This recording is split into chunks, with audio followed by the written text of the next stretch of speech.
지구촌 뉴스 시간입니다. 이지한 리포터 안녕하세요. 네, 안녕하세요. 네, 자, 첫 번째 해외 소식부터 전해주시죠. 네, 독일에서 16년 만에 중도좌파 정권이 탄생합니다. 지난 9월 총선에서 최대 의석을 확보한 사회민주당이 녹색당 또 자유민주당과의 협상을 마무리했습니다. 2005년부터 총리직을 수행해온 앙겔라 메르켈 기민당 현 총리의 자리는 다음 달 올라프 숄츠 3인당 대표가 넘겨받게 됩니다. 네. 숄츠 대표는 24일 기자회견을 열고 우리는 더 나은 나라를 만들어 앞으로 나아가고 이를 함께 유지하겠다는 의지로 하나가 됐다며 연정 협상 타결을 발표했습니다. 숄츠의 총리 선출은 내달 6일 이뤄질 전망이고요. 연정 파트너인 자민당 대표 크리스티안 린드너가 재무부 장관을 맡고 또 녹색당 총리 후보였던 안나레나 베어복은 여성 최초로 독일 외무장관 자리에 오르게 됩니다. 16년 만에 정권이 바뀌는 거지 않습니까? 네. 한 정당이 이렇게 오랫동안 유지하는 게 이게 지금 믿어지지가 않는데 네. 또 힘든 일일 테고 앞으로 독일이 어떤 방향으로 나아갈지 또 다들 기대가 또 많을 것 같습니다. 네.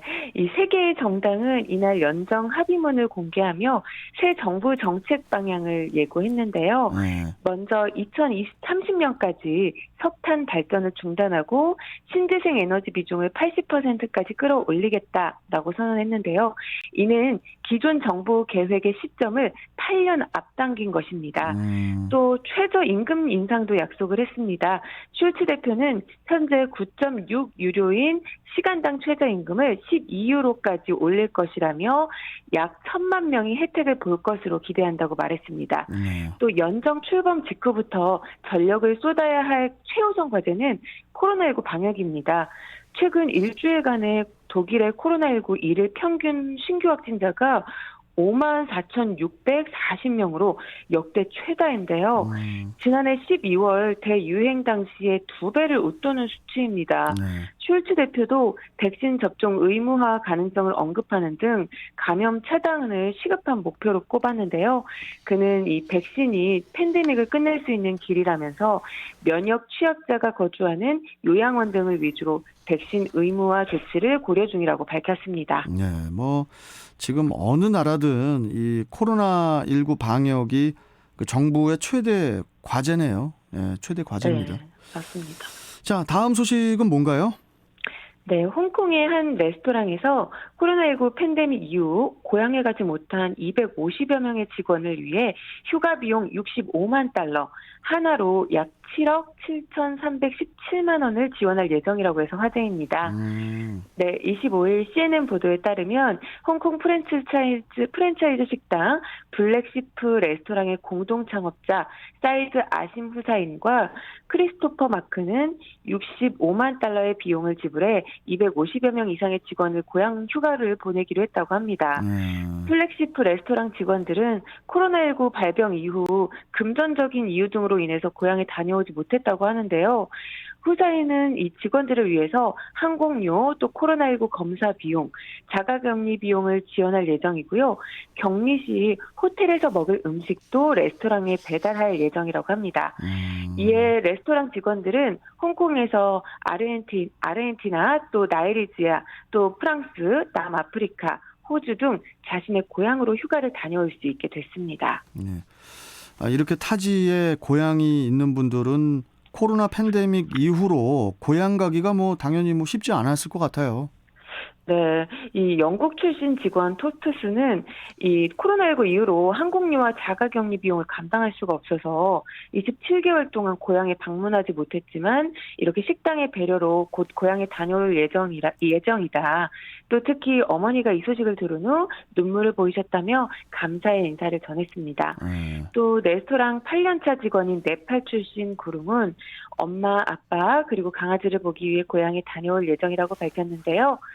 그는 특히 가족이 코로나19에 걸릴지도 모른다는 걱정을 항상 하고 있었는데 고향에 가서 만날 수 있다고 생각하니 너무 행복하다고 밝혔습니다.